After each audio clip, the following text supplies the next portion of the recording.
Break के बाद आपका खैर मकदम है।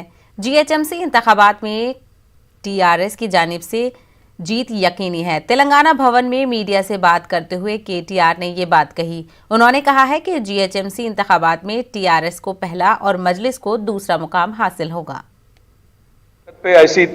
ऐसी जो इनकी फिलॉसफी है, इसके बारे में क्या करना चाहिए, हमें भी सोचना चाहिए। वो कहते हैं बेचो इंडिया, हम कहते हैं सोचो इंडिया। सोच के वोट डालिए, सोच के क्या हो रहा है, क्या होगा, किसको वोट डालने से क्या हो सकता है, ये सब सोच के आप जरूर సంజిద్గి से సావధానంగా ఆలోచించి ఓటు వేయాలి తప్ప ఆగమాగం కావద్దని చెప్పి హైదరాబాద్ సోదరులకి విజ్ఞప్తి చేస్తూ last time mayor Bonthu Rammohan గారు, డిప్యూటీ మేయర్ బాబా ఫసియుద్దీన్ గారు 99 సీట్లు గెలిచింది మేము, రెండో స్థానంలో ఉన్నది మజ్లిస్. ఈసారి కూడా నేను చెప్తున్నా రాసుకో, మొదలు మేముంటాం, రెండు మజ్లిస్ ఉంటుంది, 3, 4 వాళ్ళు ఎవరు ఉంటారో వాళ్ళ ఇష్టం. మళ్ళీ చెప్తున్నా, మా పోటీ మజ్లిస్తోనే, వీళ్ళతో కాదు.